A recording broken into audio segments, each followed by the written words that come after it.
Noong unang panahon, sa isang payapang baryo sa paanan ng bundok Bulalakaw, naninirahan ang isang lalaking kilala ng lahat, si Mang Cardo. Siya'y matangkad, may makapal na balbas, at palaging may bitbit na sombrero, pero higit sa lahat, kilala siya sa isang bagay. Mahilig siyang umutang. Hindi masama ang umutang kung may pangangailangan at marunong magbayad. Pero si Mang Cardo, hindi lang basta umutang, hindi rin siya nagbabayad. Mas mahigit, kakaunting bigas lang, aling nena. Bukas bayad ko, wika niya, pero hindi na bumalik. Pautang ng 3 itlog, Mang Pido. Sa susunod na linggo, doble bayad ko, pangako niya, ngunit parang bula siyang nawawala. Lumipas ang mga buwan. Lahat ng tindero-tindera sa baryo ay nakalista na ang pangalan ni Mang Cardo sa kanilang itim na aklat ng mga hindi nagbabayad. Kaya isang araw, nagkaisa ang mga tao, huwag munang pautangin si Mang Cardo. Pero tuso si Mang Cardo. Pumupunta siya sa mga bagong lipat, sa mga hindi pa niya nautangan, at doon siya humihingi. Hanggang isang gabi, habang siya'y pauwi galing sa isa na namang pangungutang ng tuyo, may kumatok sa kanyang pintuan. Tok, tok, tok. Pagbukas niya, isang matandang lalaki ang naroon, balot sa kulay abong balabal at may mahabang baston. Mas mahigit, ako'y isang manlalakbay, pagod at gutom. Pahingi ng tubig at tinapay, kaibigan, ani ng matanda.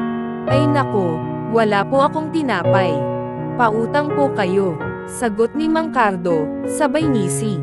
Napangiti ang matanda, pautang. Sigurado ka, mas mahigit, oo naman.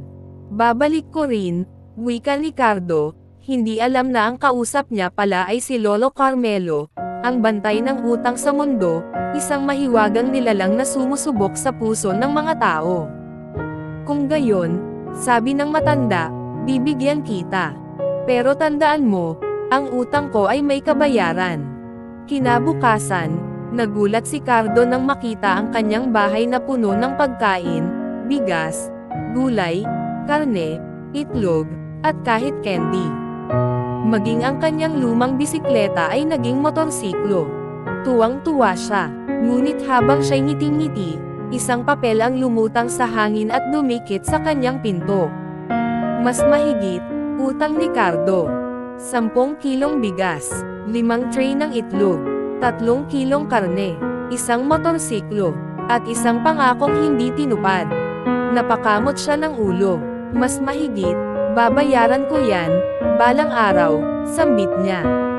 Subalit tuwing umaga, nadadagdagan ang kanyang listahan ng utang. Kapalit ng lahat ng gamit sa bahay niya ay isang bagong utang. Hanggang sa pati ang kanyang anino ay may kasulatan na, may utang pa ito. Isang gabi, bumalik si Lolo Carmelo. Mas mahigit, Cardo, handa ka na bang bayaran ang iyong mga utang? Wala pa po akong pambayad, sagot ni Cardo. Kung gayon, wika ni Lolo Carmelo, ikaw ay maglilingkod sa mga taong nautangan mo, hindi bilang parusa, kundi bilang pagwawasto. Mula noon, si Mang Cardo ay naging tagapagdala ng tubig, tagalinis ng tindahan, tagapitas ng gulay, at tagabantay ng mga bata. Hindi siya binabayaran, ngunit bawat araw ng serbisyo ay binabawas sa kanyang utang. Makalipas ang 1 taon, halos lahat ng utang niya ay nabura. Ngunit higit sa lahat, nabago rin ang kanyang puso.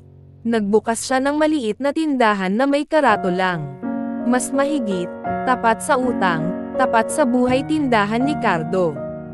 At kung may magpautang sa kanya, tinitiyak niyang bayad agad sa tamang oras.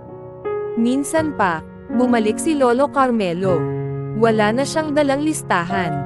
Sa halip, may dala siyang puting aklat, at doon ay isinulat niya. Mas mahigit, si Cardo dating di nagbabayad, ngayoy huwarang mamamayan. Aral ng kwento, ang pag-utang ay responsibilidad, hindi laro. Kung marunong tayong manghiram, dapat ay marunong din tayong tumupad. Dahil ang tiwala ay mas mahalaga kaysa ginto, at minsan, Kapag ito'y nawala, mahirap na itong ibalik.